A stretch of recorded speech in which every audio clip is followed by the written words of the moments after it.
Last time on You Meet in a Tavern. I'm playing Karl, a human paladin. Tugmug Bar, halfling monk. My name is Derf Turftoe. I am a half-elf druid. Karl with a K, who's got a younger sister named Jill. Jill grabs the box and goes running off down the street with it. And you see Karl's mother kind of pacing back and forth. You see the parchment paper that's been kind of sprawled out on the ground, and there's a big piece ripped out of it. The piece of the page that's ripped out is right where the misty wood is. To the leaky toad! You all can go to the leaky toad if you wish. I'm going to search for Jill.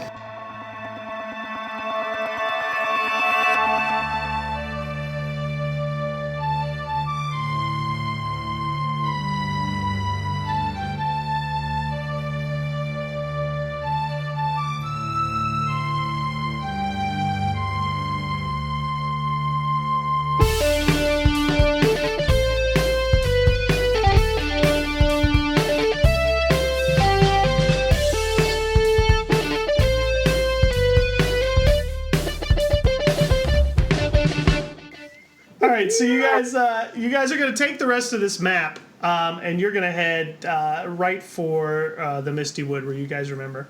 So you guys head in there. At this point, it's midday, and you guys search and you search and you search, and you search for hours and hours, and you go pretty deep in this forest, a lot deeper than you probably ever went as kids. Hey, Druid, you want to step up and do some tracking in this bitch, or what? Yeah. I have Here you go, Derf. I have a proficiency in nature. Okay. Does that help? Can I do a nature roll? What do you want to do with this nature roll? I don't know. Kirk just said I should be doing something. It's find this little girl. Can I let me do a nature check Okay. and see if the little girl is nearby. Some clues. Okay. Sure. Yeah, go ahead. Roll a perception check. Or roll a nature check. How do I do that? A 20? Roll a d20. 20 and then add your perception modifier. Your nature modifier. Nature, whatever. I'll be the rules sayer here, Tug. Thanks very much. Okay. Fucking 8, sorry. All right. With your superb druid powers, you see some leaves on the trees, and there's some dirt, and you see some animal droppings. But that's about it. You see no signs of this little girl. So you guys continue on your search. Hold on, before we continue. Okay. Shouldn't have had all those beers. Shouldn't have had all those sweaty toads. I would like to use my divine sensibility. Okay. What is that? I don't know. You're the rules guy. Well, you can tell me what you want to do. The presence of strong evil registers on your senses like a noxious odor. Basically, I can detect evil within 60 feet. Within 60 feet?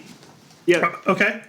So we'll say you guys have been around for you've been searching for a long time, and it's probably just started. You guys are real far into this wood. Further than you ever went as children, and further actually than you ever really remember it being. And you go ahead and cast that. And do you have to roll anything, or you just cast it? No, it doesn't say to roll anything. Okay, so you cast this divine sense, and you feel this kind of sensory vibration pointing you in the direction to the right. And you follow this, and you actually come to this clearing, this big, large clearing, and all around you is super dense forest. It's almost pitch black, and this clearing's maybe about 30 feet on all sides. But other than that, past the trees, you can only see maybe 10 feet into this forest with how dense it is.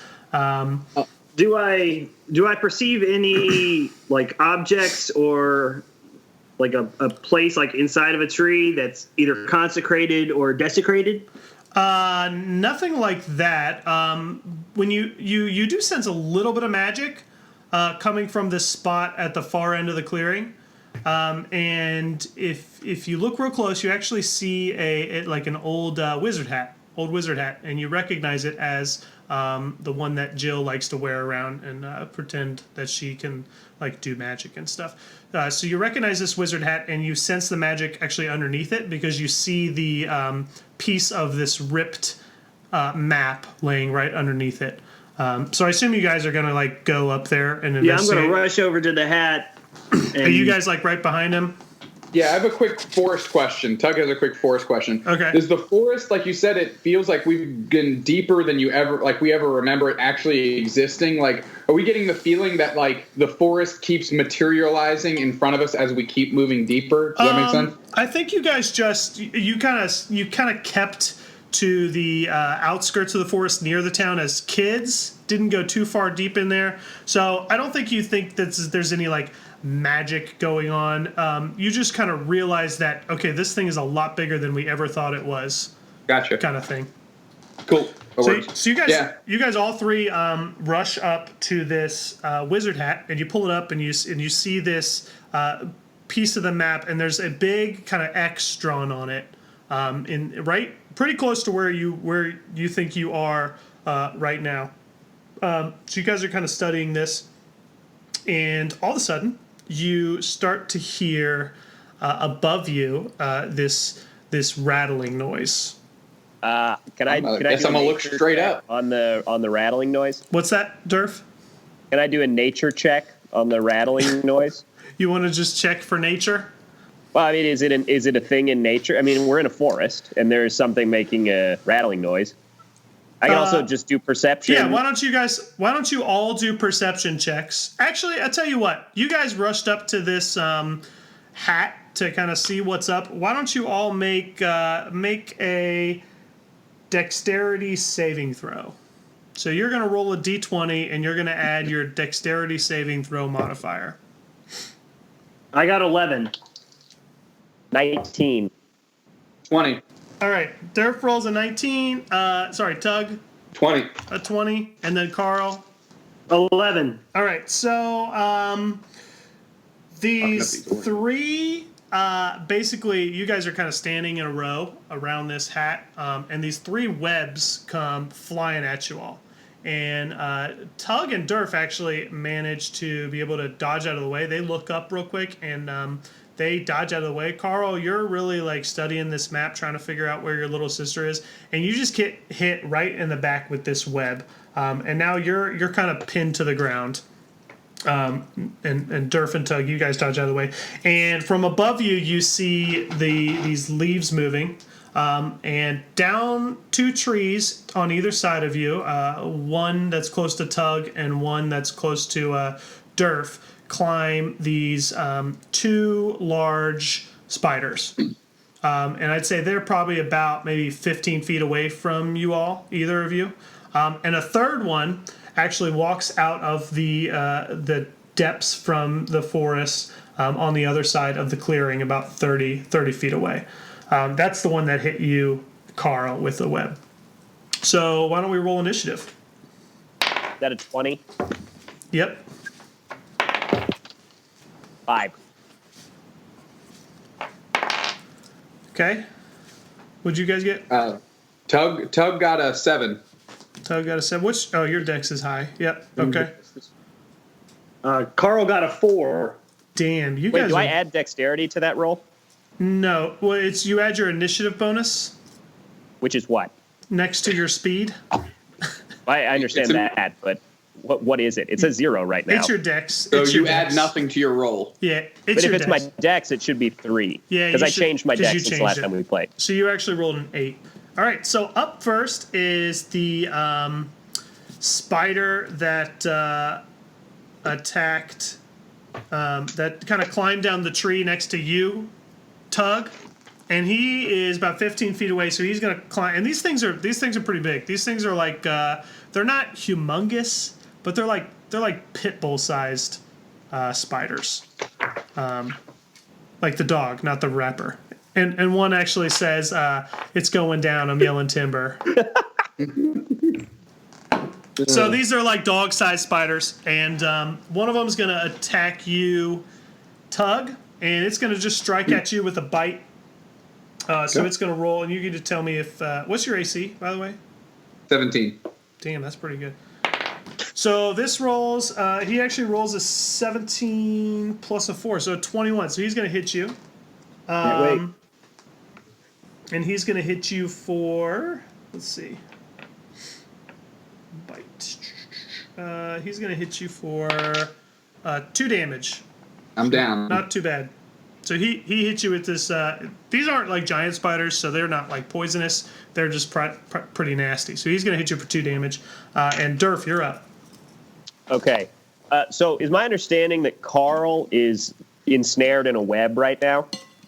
Correct. So what that means, Karl, is on your turn, you're going to have to make a strength check, and if you beat a certain difficulty class, then you're released from the web. Okay. Well, so I have a cantrip, Produce Flame, which allows me to create a small flame in my hand. Can I burn the web? Let's see. Give it a whirl. Yeah. Does it say how much attack, how much damage that flame does? A flickering flame appears in my hand. It remains there for 10 minutes and harms neither me nor my equipment. It sheds a bright light in a 10-foot radius and dim light for an additional 10 feet. I can also attack with it, and it does 1d8 fire damage. Okay, yeah. So you're basically making an attack on this web. Okay, go for it. Okay, so remind me how this works. I roll a 20 first. You make you roll a d20, and this is going to be kind of like a melee attack. You're not, and I guess I'll let you add, since it's a spell, I'll let you add your spellcasting modifier. Which is my wisdom, right? I think so, for a druid, is that right? Yeah, it is. So roll a d20 and add your wisdom. 17. Okay, so yeah, you hit, and then roll your damage, so roll your d8. And yeah, you don't add anything to that, because it just says d8. 3. All right, so I'll let you, you attack this, you hit this thing with this flame, and it kind of starts to burn up. Karl, you're able to pat it down off your body, but now you're no longer no longer webbed. Tug, you're up. Reading 1 second. Okay, quick question. Quick DM question. Okay. My monk class feature allows me to have an unarmed strike as a bonus action. Does that mean I can strike with both fists and then have a third attack as a bonus action? No, you attack with one fist, and then your bonus action is your unarmed strike. So if you have silver knuckles, right? Yep. So that's going to be a normal attack where you. So this is something I was thinking about too. Maybe we could talk about this. When you attack, your silver knuckles are not a unarmed strike. It's not considered an unarmed strike. So you would have to use. It's considered a monk weapon, right? We're considering it a monk weapon. I guess so. So you would use your dex. So yeah, your that would be an attack, and then your unarmed strike would with your left hand would be your bonus action. So you can't attack with both fists yet. That's what you get as a bonus action. You get to attack with your other fist. Gotcha. Okay, when you cool. get flurry of blows, you can attack 3 times. I understand. Okay, cool. All right, I can jive with that. Tug's turn. What's up? Obviously, I have a spider right on me. So, having just received a bite, right, somewhere in, I'm assuming, my left shoulder area. Probably. I'm going to kind of roll. I'm going to roll to my right. As I'm kind of rolling, I don't know if this eats up my bonus action, but I'm going to slip on my knuckles because I just don't have those on all the time. Okay, so you have a pair of, you got a pair of like silver knuckles that are monk weapons. Okay. Right, so I'm going to kind of like, I'll keep them in a pouch or pocket, slip my right hand in to put those on, and I'm going to try and land a kind of like a right hook across one of the sets of eyes that this spider has. Okay, so yeah, you roll a d20. Go ahead. And then do you want me to roll my bonus action right now as well? It's kind of going to be like a right hook, left uppercut looking thing. Yeah. I'm going to do it. So 19 Okay, so that's your first attack. So with your right hand, with your knuckles, you roll a 19. That hits, so do damage there first. Okay. So is that a 1d6? Yeah. So 1 on that. Okay. So I'm so strong. And then I'll do my follow-up. All right. And that one is a 21. Okay, so you definitely hit with that. So this is like a left uppercut coming through, Okay. which is a 5. Damn. Okay, so you strike out with your right hand with these badass silver knuckles, and you kind of give him a real good shot to the eye, and he backs up a little bit, and then as he's backing up, you come straight from underneath his like pincers, and just land a killing blow. You're a monk, so you have just the right placement with your fist that you kind of hit this guy in the jugular, and he goes down, and you don't see any more movement out of him. So up Point of next, order, I don't think spiders have vascular systems. thank you, the fucking druid that knows nature stuff. Or is that a Jamal knowledge bit? Both. You Yes. hit him in the face, and he dies somehow. All right, so up next is the spider that's actually next to you there, Derf. And he's going to come right at you with his nasty pincers. And he actually rolls a 7. Does that hit your AC? Nope. Probably No, not. my AC is 14 now. All right, so he comes at your pincers, and you deftly kind of dodge to the left out of the way. Up next is the spider that was running, or that attacked Karl. And he's pretty far away still, so he's going to try to shoot another web at you, Karl. So he shoots this web, and he rolls a 18 plus 5. He rolls a 23. So he again gets you with this web, and you kind of get shot backwards against a tree, and you're webbed. But it's your turn now. Okay, I guess I'm going to try and break out of the spider web. Okay, so you're going to roll a strength check. So you roll a d20 and add your strength modifier. And you got to beat a 12. Nope, I rolled a 10. Oh, shit. Okay, so you kind of like fight against this web, but it is pretty stuck against this tree around you. So you're unable to do anything, really. Up next is Derf. I'm going to use Entangle on the faraway spider. The one that just shot a web at Karl. Yeah, I want to keep him far away. Okay.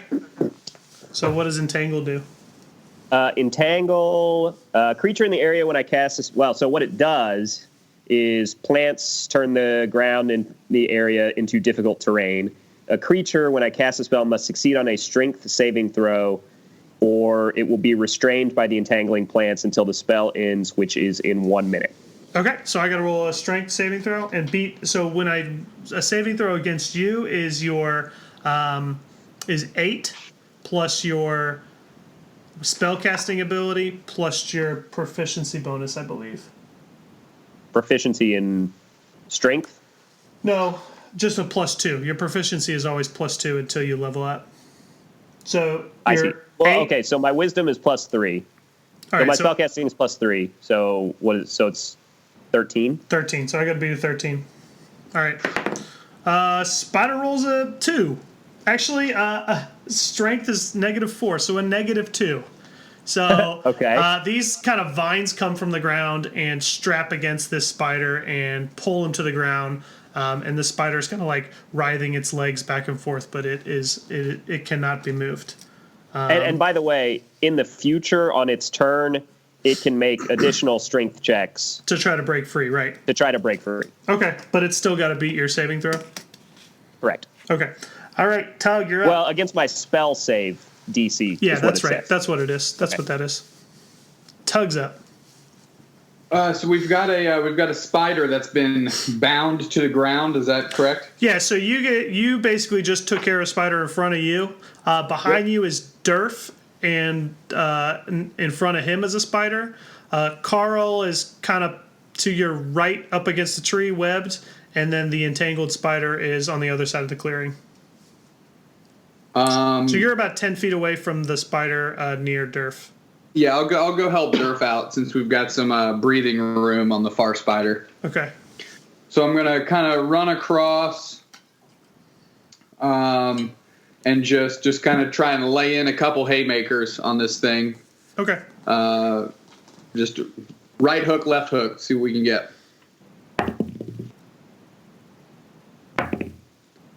16, and on my bonus, 12. All right, so you're going to hit with both of those. So go ahead and roll Okay. your first damage. 8. Oh, yeah. So you don't And even 3. need to roll your unarmed strike because you take your first haymaker and you just uppercut this dude, and it actually goes flipping into the night. And you don't hear from it again, so not a problem for you. All right, so up next is the spider that has been entangled, and he's going to try to kind of get out of this entrapment. So he's going to roll a d20 at its strength. He only rolls a 2 with 6 minus 4. So, yeah, it's entangled. Can't move. Karl, you're up. I'm going to try and break free of my bonds again. Okay. Hulk up. I cheer on Karl. 5. Yay, Karl! Go, Karl! And Karl's just like, yep, still caught up in this web. Derf. Way to go, Karl. Really, way to like put a full effort into this fight. After, by the way, I wasted a spell freeing you. Way to get fucking unfreed. Is there any kind of, while he's over there sort of helpless, is there any kind of check I can do to see what these spiders' fucking deal is? Like, why are they, are they involved with this, or are they just in the forest? Are you going to, like, interview a spider, or, like, what are you going to do? They're spiders. Are you going to try and befriend him? Well, I have animal friendship, but I don't have speak to animals. I could have spoken with him. Okay, you can roll an investigation check on the spider to see if there's anything special about it. Yeah, so roll a d20 and add your investigation modifier if that's what you want to do on your turn. Yeah, I feel like he's not terribly threatening right now. Right, we're gonna be okay. 12. Okay, so you look at the spider and you're really studying it with your eyeballs while it's kind of squirming around. You don't really notice anything magical or special about it. It's just a big ass spider that's deep in the woods. Okay, Tug, you're up. Well, I guess I'll see if I can go 3 for 3 on these guys. Hey, what's your speed? Because you're about 40 feet away at this point. It is 25. Yeah, so you can. So on an action, you can dash, but that's an entire action to get to. In that case, I'll just walk in that direction menacingly. So, wait, so am I next to the spider now? No, this spider is still 30 feet away from 30 or 40 feet away from where you guys are. It's like completely across the clearing. Right. Okay. All right, so you're gonna walk like halfway there, probably. Yep. All right. Now up next is the spider's turn. It's gonna try to get out of this. How long does this entanglement last, Jamal? Or 1 minute. Derf. Okay, so 1 minute. So that's 10 rounds. So like another 40 turns. We're not even close. Okay, but this time he does roll a 13, so that's gonna get out of this because that matches your DC, right? It matches it, yeah. Okay, so he's going to run up towards Tug, who's now he breaks free. Well, that's his action. Right. Oh, that's his action. As his action. Yeah. Okay, so he breaks free of this entanglement, and the vines kind of like flip backwards against the ground. Karl, you're up. What do you say, kid? Strength check. Let's get it. Come on, kid. 9. You are the weakest paladin. You struggle against this web again, and you're just like, shit, God, Jesus. And nothing happens. Derf. Okay, so how far am I from Tug, and how far am I from the spider? We'll say that you are 20 feet from Tug, who is halfway to the spider, so 40 feet away from the spider. Okay. I will move to essentially where Tug is. Okay. All right. So you run up by Tug, kind of like shielding him behind you because he's small. Tug, you're up. But I'm the healer. That was my intent was not to shield him from harm. Okay, you with your tall half-elf body try to cowardly crouch behind this tiny halfling. Okay, fair. Tug, you're up. I stomp on over to the still entangled spider. Or no, he's free now.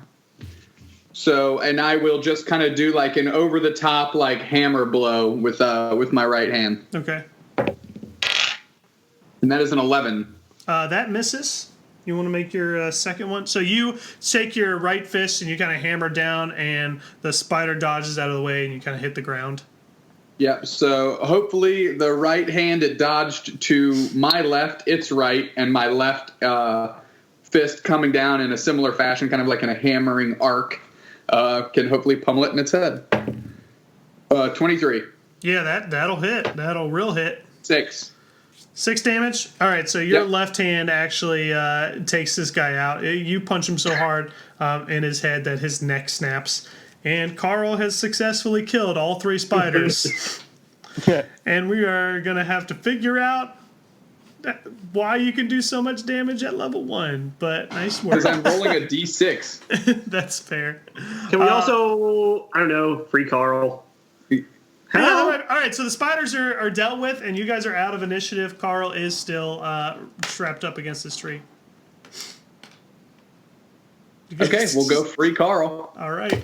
I choose to not free Karl, but rather laugh at him for still being stuck.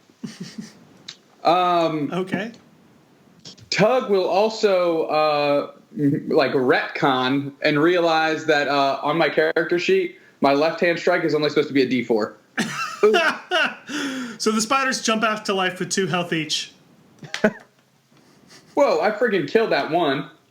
Yeah. Yeah, he killed the ones with both hands, or only one hand. All right, we'll just remember that for next time, but nice work. I mean, we I can just say wanted that to the look one super spider, strong and impress we thought my he was dead, friends. but he's not. No, they're dead. They're super dead. Okay. It's fine. All right, so Tug, you run up while Derf laughs, and you pull this webbing around from Karl, and Karl's like, "Thanks, guys. I really did good work there." No problem, Virgin. Here we go. All right, so you guys pick up all the stuff, pick up the wizard hat. You're looking at this map, and you notice that there's this X on it that's kind of nearby where you are. You guys want to follow that? Yes, let's go investigate. Let's find Jill. Okay. So, so you guys head towards the direction of the northeast where this map is kind of taking you. You assume that maybe Jill encountered these spiders and went like running off, got scared. And you walk about, I don't know, maybe about 500 feet through this dark forest, and you start to see this glow ahead of you. And you get through the trees, and there's a much less dense part. And as you go through this brush, you see in front of you this massive temple. And it's on the top of this cliff that's in the forest. And all around this temple are like torches that are kind of lit up. And this temple, there's like vines coming off of this. It looks like it's been there for a real long time. You've never heard anything about it, never seen it. But I would like to approach the entrance of the temple and use my divine sense. Okay, so the entrance of the temple is at the top of a cliff, which is about, I don't know, maybe 30 or 40 feet up. You don't see any like normal ways to get up there. But as you do approach, and I assume you all 3 approach, you see an opening in kind of the rock face of the cliff, and you see like a man-made staircase that leads up towards the base of the temple. You still want How big is this opening? definitely big enough that you guys could fit through. Okay. It's like a cavern opening, like a archway. Well, let's check it out. So can you cast Divine Sense whenever you want? Yeah, I get 3 charges until I rest. Okay, so that's yeah. your second one, so you want to cast that? I guess I guess we will wait until we get to the entrance of the temple. Okay. All right, cool. So you guys head in this opening up this kind of man-made staircase, and you go a few yards or a few dozen yards, and the tunnel opens up into like a large crevasse that splits this large. You're actually inside the temple now, but you're kind of going up this man-made ramp. Part of this room is kind of like collapsed, and you guys are standing on some rubble.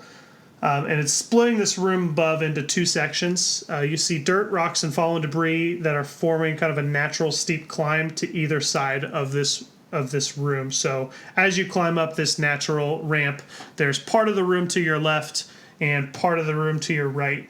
This room is like super tall. You can see like vines and wood and things like creeping out from the cracked walls. Scattered around the room are dozens of dusty bookshelves, mostly toppled over and broken with books scattered about. To the south of the room, which is to your left, you see a mountain of rubble, and across the chasm from where you are is a door that leads to the east. We should probably like investigate this room before we just that's press what I was on. going to say. Sure. Can we check out those books? Roll a perception check. 14. 9. Tug got an 8. All right, so Derf, you guys, Tug and Karl, you guys don't really see much besides what I just described. Derf, you kind of check out these books, and most of them have faded writing that you can't really make out. A lot of old, like as you pick up some of these books, some of the pages just kind of crumple into dust. Other than that, you don't really see much of interest in this room, except for that door that leads to the east. Okay. Can we check out the vines and stuff? Is there any do those just go in a direction, or do they look like they're growing upwards or left and right? They're kind of all over the place, mostly growing upwards. You remember from the outside, you saw them kind of like covering the outside of this temple, just climbing all the way up.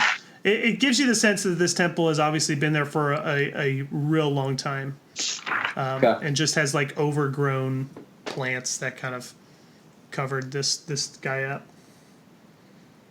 Okay. I guess we'll, as quiet as we can, or as quiet as Tug can, he's gonna proceed towards the opening that we see that leads to the east. Okay, so you guys open this door, and down you see this like big tunnel of arched stone, and you guys follow this tunnel down about 50 feet, and it comes to another door, which you open. I guess you want to open the door. Sure. Yes, Okay. I will open the door. All right, so Karl opens the door, and you come to a room that looks really similar to the one you just were in, except this one looks a lot more untouched. Like, there's still cracks on the walls. You can still see some kind of like plants leaking through, but all the bookshelves look like they're in pretty good order. They're all standing. You see to your right, actually, a big, large wooden desk that's facing a series of smaller tables along the side of the room, the south side of the room. And at this desk, you actually see a small figure. And it looks like this figure is reading from a mountain of books piled on top of the desk. All you can see of this figure, it's not facing you, is just a pretty long midnight blue cloak, and its hood is up. I would like to use my divine sensibility. Okay. On the figure? It's a 60-foot radius. Okay, yeah, it's probably within 60 feet of you. Okay. So so what does this do again? Say that again. Ah, shit. I gotta find the thing. Is it divine sense? Divine sense. Like you sense something. The presence of strong evil registers on your senses like a noxious odor, and powerful good rings like heavenly music in your ear. All right, so you actually okay. So as a paladin, you hear this. That's a good spell. Okay, so you hear music. You hear like since it's pretty far away, you hear like nice chimes of bells and like a little piccolo playing, and you get a sense that this creature is good-hearted. I communicate that to Tug and Derf. Like, guys, I've got a good feeling about it. Think we should get a little closer. I suppose you're I whispering yell at this? it. All right, Nope, Tug, I yell at what it. do you Well, say? he whispers that to me, and I just yell, "Hey!" All right, so Hello? this figure just jumps, and like the book that it's holding just goes flying up in the air, and it turns around, and she actually grabs a staff nearby, and she points it at you. She's like, who are you? We're good. We're good. Just I'm hope- Tug. This is Derf. This is Karl with a K. We're looking for Okay. my sister Jill. Have you seen her? I mean, No. she's not imperative. We just need to make sure she's not dead, and then we can go home. I haven't seen anybody. You guys are the first people I've seen in here, outside of my partner Felix. What Do you have what do any you want? idea why a map would lead us here? A map? You guys found a map? Yep. Yeah, it had like, it was, I guess, invisible ink or something, and then we refound the map, and it was completely detailed with a path leading us to this place in time right now, which is why we're talking to you. Oh my goodness! You must have found our map. We lost it. We lost it like a few days ago when we were looking for this temple. We've kind of been we've been flying on with blind eyes, but we finally found it today. So what are you doing here? We're looking for my sister Like, Jill. Oh were right, you listening at all? you explained that before. I'm so sorry. I'm so sorry. I'm just so astounded. Isn't this incredible? It's fine. So what's your deal? Oh, I'm sorry. How rude of me. I'm sorry. My name is Tess. I'm a wizard that was sent here from the Arcane Tower. Me and Felix, my partner Felix, who I mentioned before, we were sent here to study the magic of this temple and to understand its workings. That's our job. That's our job at the Arcane Tower. Who's Felix? What's he up to? Oh, he's off somewhere else in the temple investigating. I decided I wanted to stay here and read through some of these books, but I can't seem to make out any of this writing that's on them. Have you all explored the whole temple? Well, we just got here a couple hours ago, and we came up through that through the tunnel in the side, and I decided to stay here, but Felix went on. So he just ventured by himself. Well, yeah. We're pretty Not very trained in smart. arcane arts. I'm not worried about him. Yeah, I How mean, we did, get it. He does yoga. Like, you don't just go exploring places alone. It's dangerous. Take it from me. I'm a badass, and I'm not here alone. Oh, but I could see that. I could see that. Do you guys need to go find his sister? I haven't seen anything. I'm sorry. I have a question. Yes. How did your map end up in the hands of a fucking knick-knack dealer? Well, I don't know what you're talking about. I just we must have misplaced it on the way to the woods, to the Misty Wood. People lose things sometimes. Okay. It seems like a pretty important thing. Regardless. So it led us here, which your whole existence is bizarre to begin with. Which direction did Felix go in? Because he's going to need help. That's a guarantee. Oh, he went down that way, and she kind of points to a door behind her, where in the direction she was facing before. That's kind of to the north part of this room. Well, I guess we have to go save him too now. Like, that's just a thing. Is there any Let's do it. information you I can don't give us think before we Tess- go? Tess doesn't know anything useful. Let's go see if Felix does. She points to this door that's in the south side. She says, Felix headed that way. Maybe he knows something. Maybe he saw your little sister. Let's do it. All right, so Hold on. I want to ask Tess again what she knows about this place. Like, I feel like she's hiding information from us. Okay, go ahead and ask.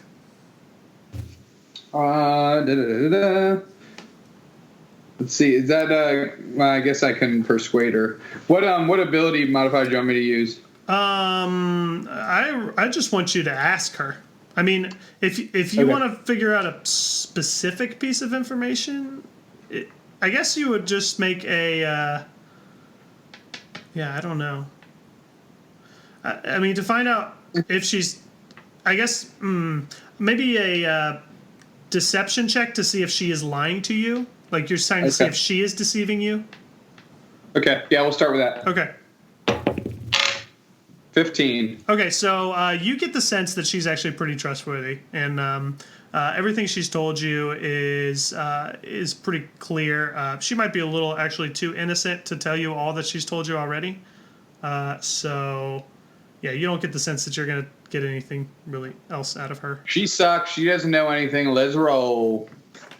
All right, so with that, you guys head out the door in front of her for you, and she says, "Good luck. If you see Felix, just tell him you know Tess, and he'll know that you guys are cool. All right." All Thanks for right, laughing, but he's Derf. probably dead by now because you let him go alone. Oh, So well. we'll see what happens. She kind of looks at you. She's like, "What?" And then you shut the door in her face. All right, so you guys are going to walk out this door and into another kind of arched hallway that branches off into a hallway back towards that first room that you came through, and the hallway's kind of like covered in rubble. And then How is visibility? Like, is it light? there's actually torches on, all the way down these hallways, so everything's kind of lit up pretty good. So you come to this crossing where to the right there is that rubbled hallway. To the left there's another little hallway that goes down, and then there's also a door straight ahead. Let's check it out. Check what out? The hallway? The door. Straight to the door. I'm down with that. All right, straight to the door. All right, so you guys open this door, and it opens up to this huge room, this grand circular room with a large stone dome above you, probably about like 50 feet above your head. Is the music louder? Can you still hear things? Yes. At this point, the music is kind of faded out, and you don't really hear much. How long do you hear things? That doesn't really give me a specific amount of time.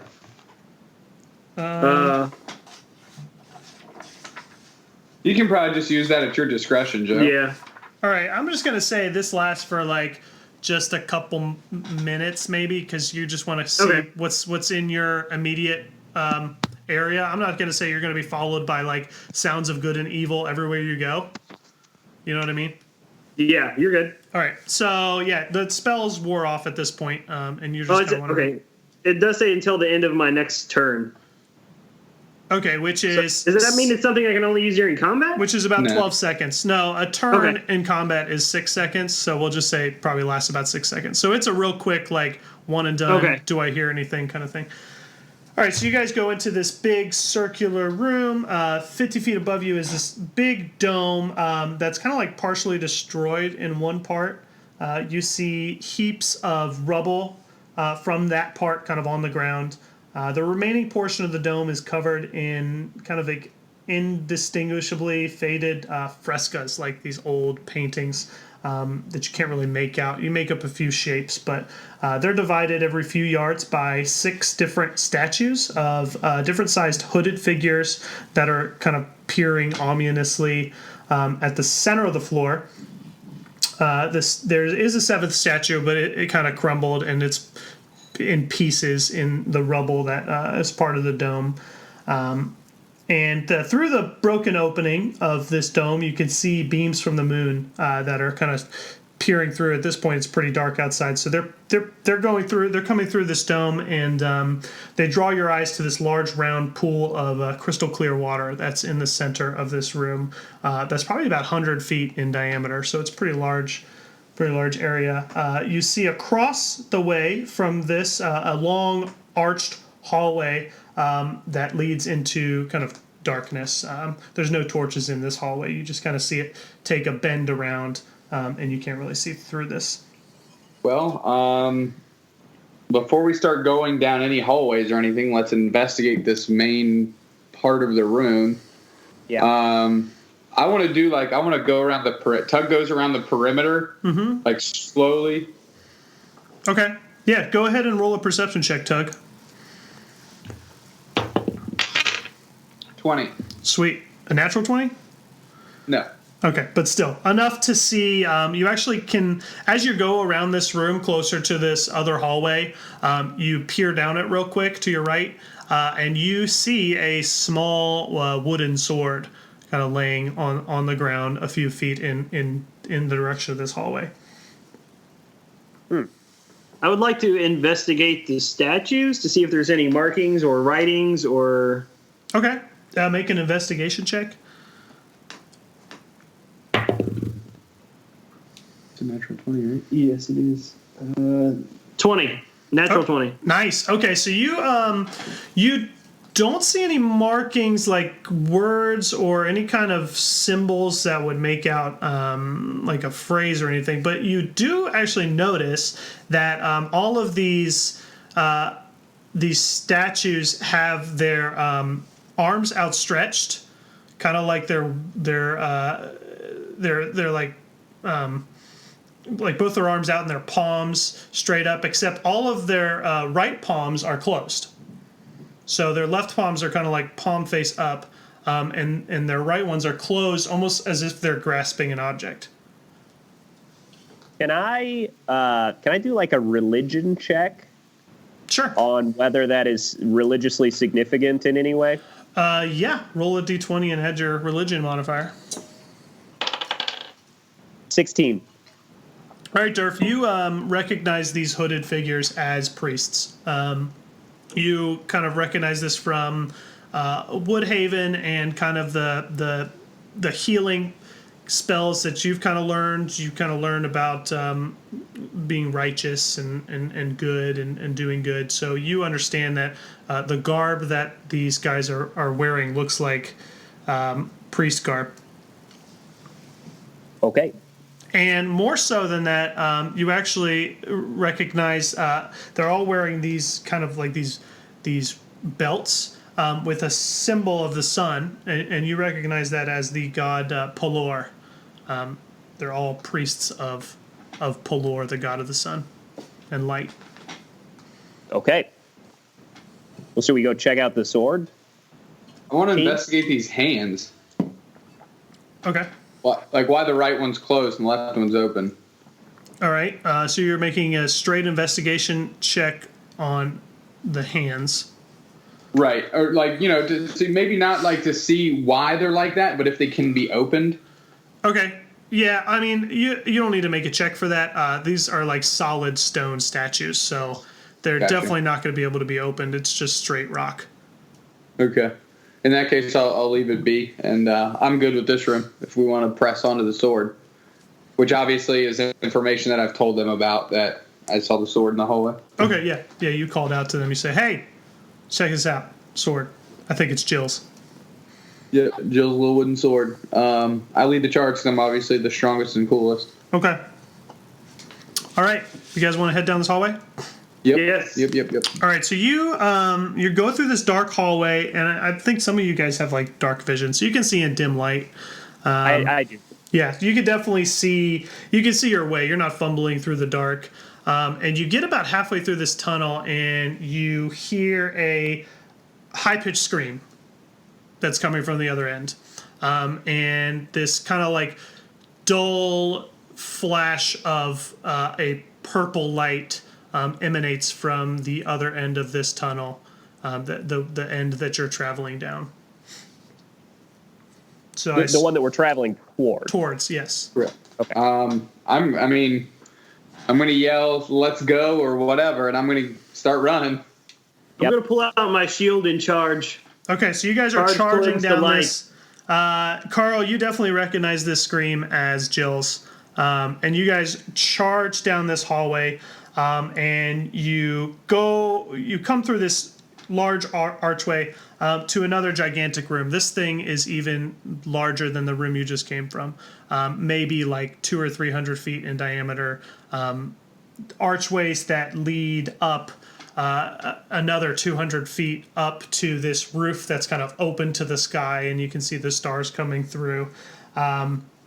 You see a bunch of ornate archways that are lining the walls all around, kind of like a coliseum. And in each of these archways is a statue that portrays some hooded figures, some fighters, some craftsmen, some lot of different shapes. And you are currently standing on a really smooth marble floor, which is different than any of the other floors that you've been walking on. And in the center of the room, and this marble floor encompasses the entire base of this room. In the center, about 50 feet in front of you, is a winding staircase that goes up and around to a raised round platform, which is about 20 feet up, on top of which lays a pure white marble altar.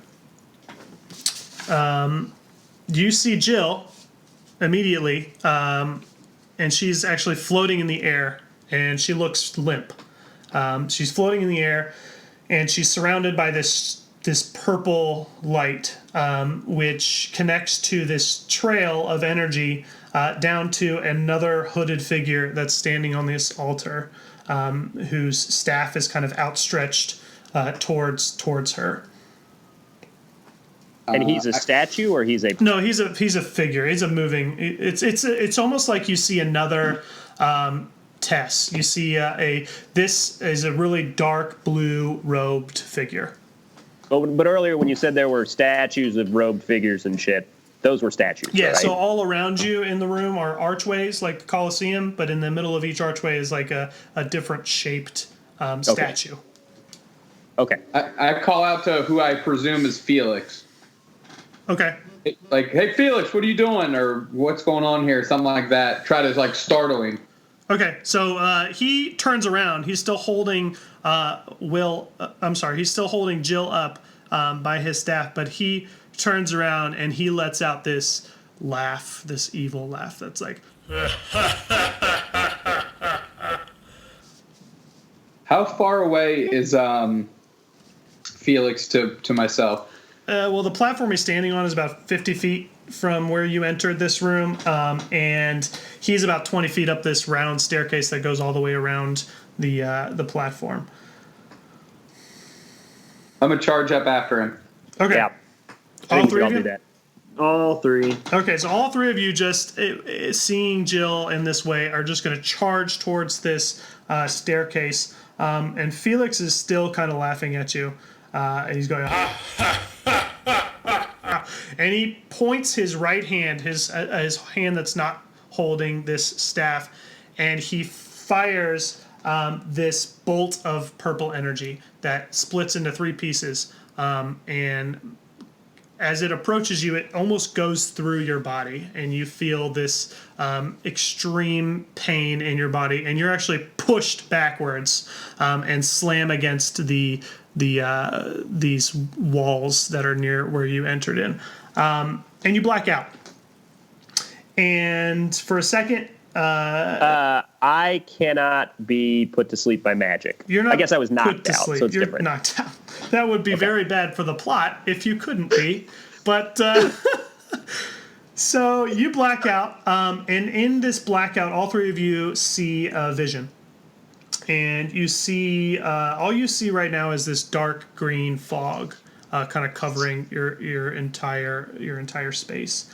And through this fog, eventually you see these 6 black, shadowy figures that emerge, and you can't make out anything about them except that they do look like they have hoods on, and they're holding something in their hands. You notice that they reach their hands out and they're holding something in their hands, and as their hands part, this blinding white light burst forth and dissipates all the fog and kind of comes and covers your eyes, so all you see is pure white, and then you wake up from this. You snap back into consciousness.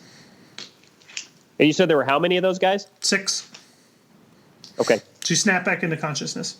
As you do this, you hear this rumble of stone, and you continually hear Felix's laughter. And you open your eyes and you see that on the other side of this room, the marble floor that you're standing on is starting to crumble and kind of fall into this black abyss. So slowly this crumbling floor is kind of creeping its way around this platform and coming towards you. But it does stop. It stops about 30 feet in front of you, so that in between this standing marble floor and the platform that Felix is on is just 20 feet of complete blackness that surrounds the rest of this room. Okay. So, Are we? Can I do a religion check on the vision we just had? Whether it has any significance? I'm just going to say no. You really have no idea what just happened, except that you kind of turned towards them and you could just see in their eyes that they kind of saw the same crazy thing. So Felix is still laughing, and you hear footsteps coming from behind you. And through the darkness of the tunnel, you see Tess. You see Tess, and she is running towards you, and she looks up because she heard this noise. She says, "Oh my gosh, what's happening? What's happening?" As she's running towards you, and she looks up and she sees Felix, and she says, Felix, what are you doing?" And Felix is just laughing. He's just laughing, and he says, "You can't stop me, Tess." God, I called her Jess before, and then I changed her name to Tess. So he laughs. He's just laughing, and he says, "You can't stop me, Tess. I was destined for this." And with his staff hand, the magic that is coming out of it, the purple energy that's coming out of it, stops. And Jill, who was once floating up above this now abyss, just falls. And she falls out of the air. And she falls into the abyss. I let out a blood-curdling scream. No! Jill! That's pretty convincing. That's pretty good.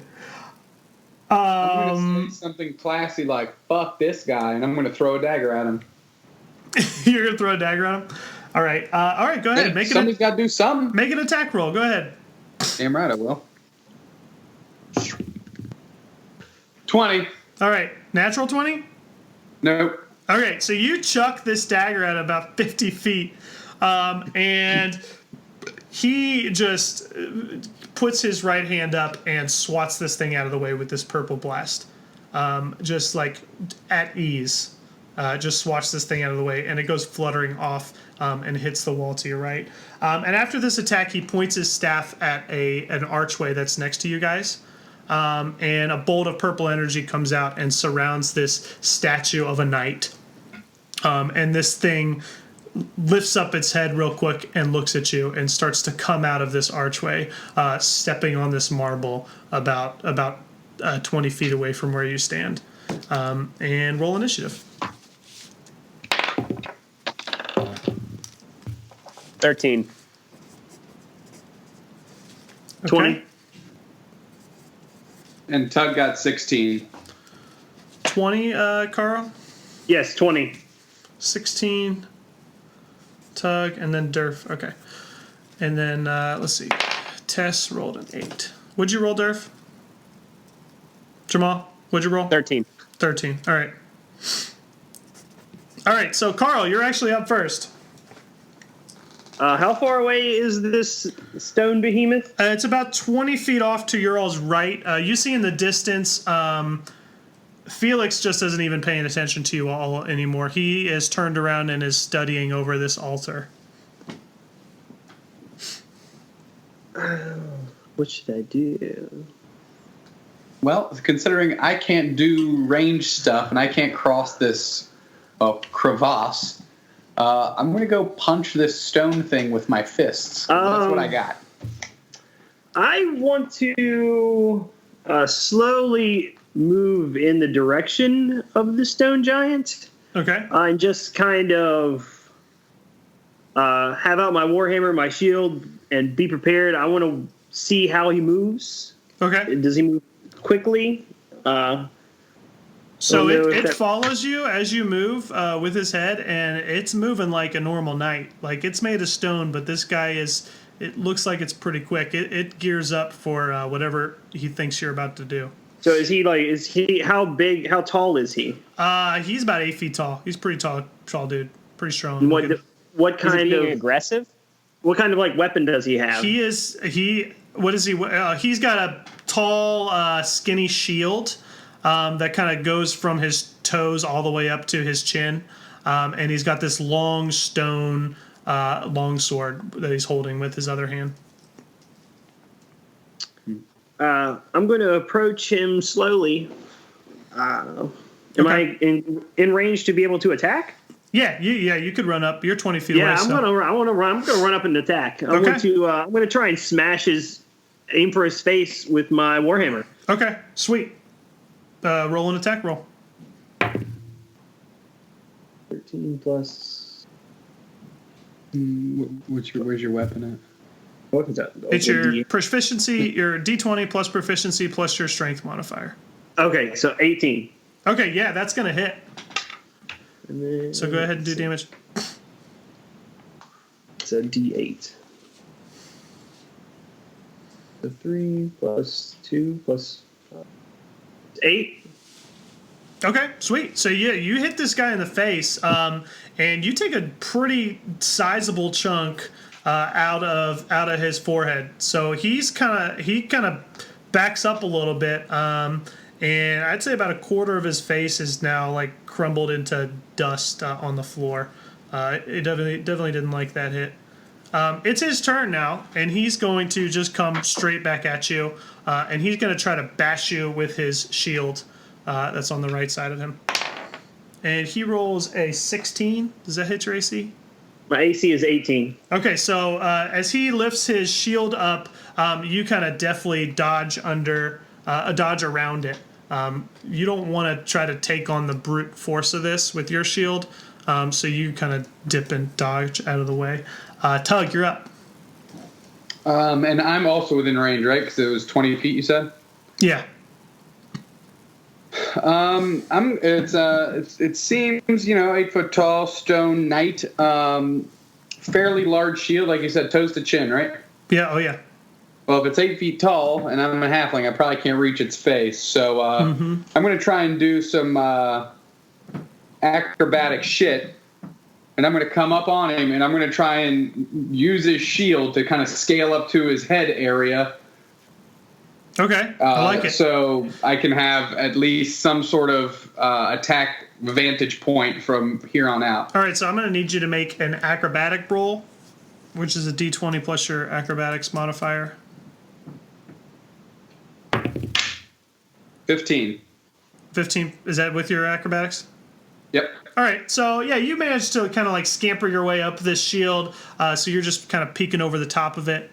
All right, so go ahead and do what you want to do now. Oh, and like I want to get like off of his shield onto him.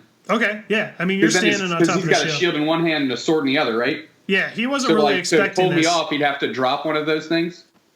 Yeah, right. It's kind of like in theory what I'm. So yeah, I just scaled the shield and kind of like a kid jumps on their parent's back, kind of grapples around their neck or whatever to hold on. Okay, so you're going to try to. Okay, so you're going to try to grapple this. So you did an acrobatics roll, and why don't you use an attack action just to see if, since you're an unarmed strike, just one straight D20 plus your dex to try to grapple him.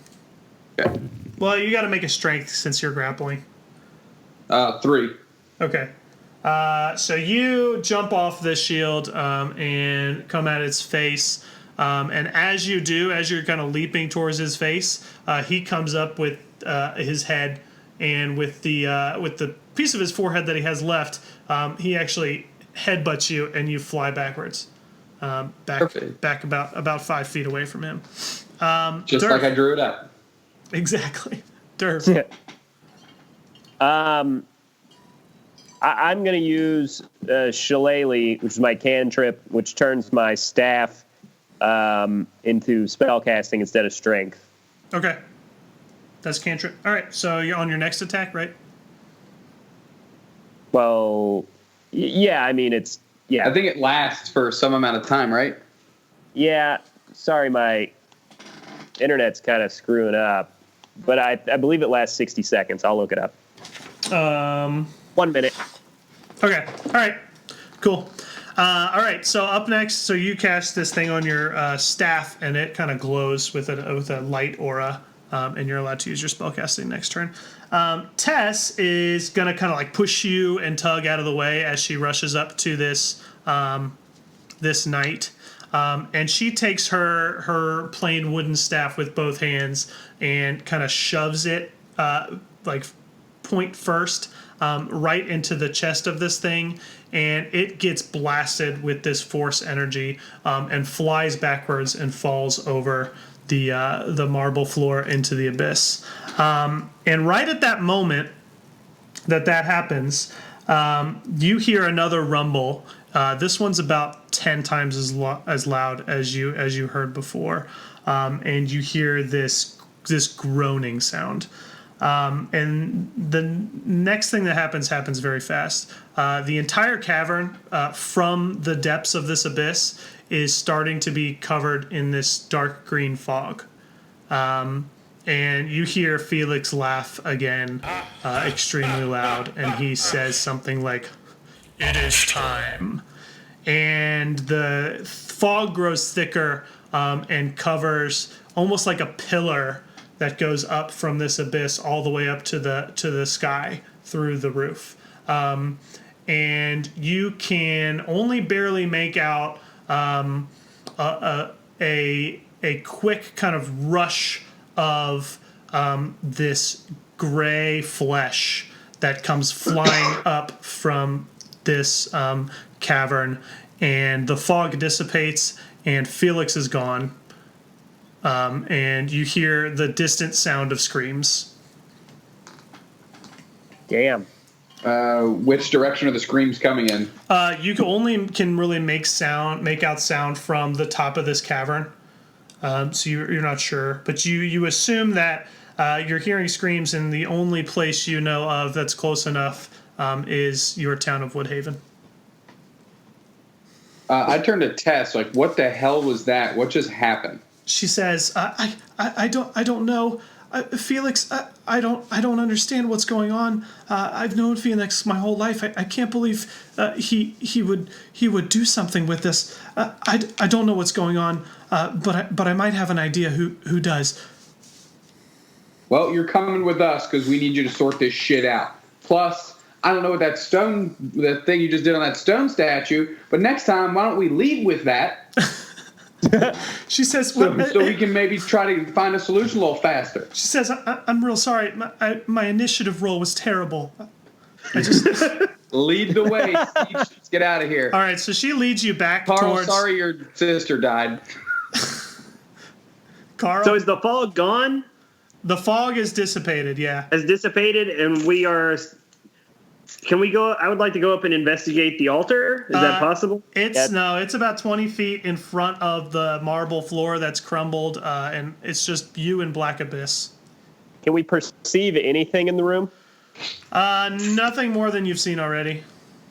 Okay. All right, so Tess says, come with me, and you follow her, and she takes you back out through the tunnel, straight through this domed room with the pool, and back out the way you came. And you emerge from the tunnel that led out to the base of this cliff where the temple was. And you look at the forest around you, and it is demolished in a straight line from the temple straight to your town of Woodhaven. You can actually see Woodhaven at this point through this set of just dead and decaying trees, and the soil around you is just black, and there's like smoke billowing from a couple different places, and in the distance you just see your town, and it does not look in good shape. And Tess says, listen, I know this has been a lot, and I know that obviously some shit has gone down, but I promise you that we will make this better. You just need to come with me. And she pulls out of her pocket this small bag. It's like a red leather bag. And she pulls out a little bead, like a little black bead the size of a marble. And with her staff in her left hand, she points it towards the sky, and this white wisp of smoke comes out and goes flying up into the air and does like a little turn and goes straight and then kind of disappears. And she takes this black sphere from her right hand and she casts it on the ground. And from around the place where she cast it, the soil starts to move and form this tall, like 7 foot tall archway of dirt and stone. And then this archway just becomes this kind of like blue, filmy light. You know, like when you blow a bubble and you see that like purpley different colors on the edge of the bubble. That's kind of what this looks like. And she says, "Come with me. Come with me. We'll be safe." Where are you taking us? To the only place in this world that I know is safe. The place where we came from, the Arcane Tower. What about our families? I think it's too late. It's too late. You see the city. Didn't you also trust that guy who just killed Karl's sister? Listen. I know there's a lot. Like I said, I know that you've been through a lot, but you have to trust me on this. I mean, all right, but we've got questions. and I promise that we'll do our best to answer those questions in time. In time, you just need to come with me now. We need to be safe. All right. Well, All right. let's go then. All right. Here we go. So you guys step through this archway, and the world around you goes black for a minute.